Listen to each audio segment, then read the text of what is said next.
YCP పాలనకి అంతం ముగించిన రోజు ఇది. రాష్ట్ర ప్రజలందరూ పసుపు పండుగ చేసుకుంటున్న సందర్భంగా రాష్ట్ర ప్రజలందరికీ శుభాకాంక్షలు తెలియజేసుకుంటూ ఇన్నాళ్ళు మనం అనుభవించిన నరక యాతన ఈ రోజుతో పోతుందని ఈ సందర్భంగా సంతోషం వ్యక్తం చేస్తున్నాను. రాష్ట్రం బాగుపడాలంటే చంద్రనాయుడు బాబు రావాలనేది ప్రజల్లో ఉన్న ఉద్దేశం.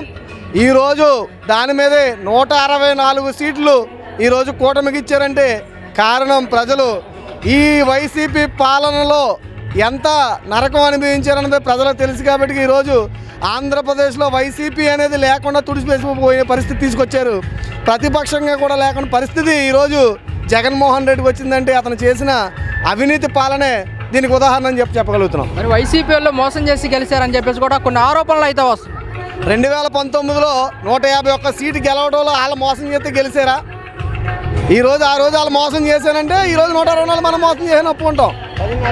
ఇవాళ 151 సీట్ వచ్చిన రోజు నాడు కూడా మనకి ఎలా వచ్చింది ఇలా సీట్ అనుకున్నాం. ఆ రోజు నాడు మన మీద వ్యతిరేకత చూపించారు.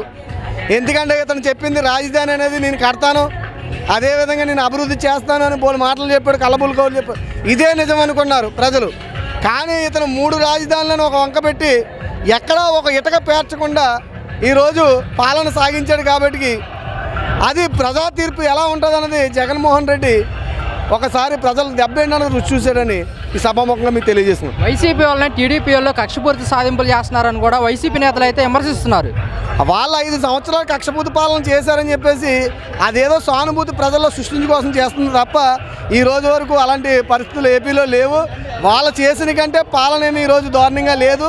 ఇంకా మనం అధికారం ఈ రోజు నుంచి చంద్రనాయుడు ప్రమాణం చేసిన తర్వాత వస్తుంది. ఇప్పుడు దాకా ఎలక్షన్ కమిషన్ చేతిలోనే ఉంది. వీళ్ళు చేస్తుందంతా అసత్య ఆరోపణ. నా ఓవరాల్గా చూసుకుంటే కనుక పిఠాపురంలో పవన్ కళ్యాణ్ గారు గెలుస్తారా లేదా అని కూడా కొన్ని బెట్టింగ్స్ అయితే బాగా జరిగినాయి. ఓవరాల్గా చూసుకున్నట్లయితే పవన్ కళ్యాణ్ గారు భారీ మెజార్టీతో గెలిచారు. దీన్ని ఏ విధంగా చూడొచ్చు? పవన్ కళ్యాణ్ గారు ఈరోజు మన ఉమ్మడి ప్రభుత్వంలో జనసేనకి కూడా కొంత ఓట్ బ్యాంక్ ఉంది, అదేవిధంగా టీడీపీకి కొంత మనకి ప్రతి కాన్స్టిట్యూన్సీలో ఓట్ బ్యాంక్ ఉంది. ఒక 2 పార్టీలు కలయికి వచ్చినప్పటికీ నోట్లుగా ఉన్న వ్యక్తి కూడా ఇంత బలం ఉందనేది ఆటోమేటిక్గా అంచనా వేసుకుని మన పార్టీకి ఓటేయడం అనేది జరిగింది.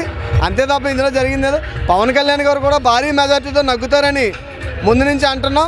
వైసీపీ వారు పవన్ కళ్యాణ్ ఏదో ఒకలాని ఓడించాలన్న కక్షపూర్తితో వంగ గీత గారి చేత వేలాది కోట్లు ఖర్చు పెట్టించి ఓటు వేయరని చెప్పేసి ఆల్రెడీ అక్కడ ప్రత్యక్షంగా అక్కడ లోకల్ జనాన్ని మీ మీడియా వాళ్ళు అడిగినప్పుడు డబ్బులు తీర్చుకుంటాం తప్ప ఓటు మాత్రం పవన్ కళ్యాణ్కి వేస్తామని అక్కడ ప్రజలందరూ చెప్పడం జరిగింది.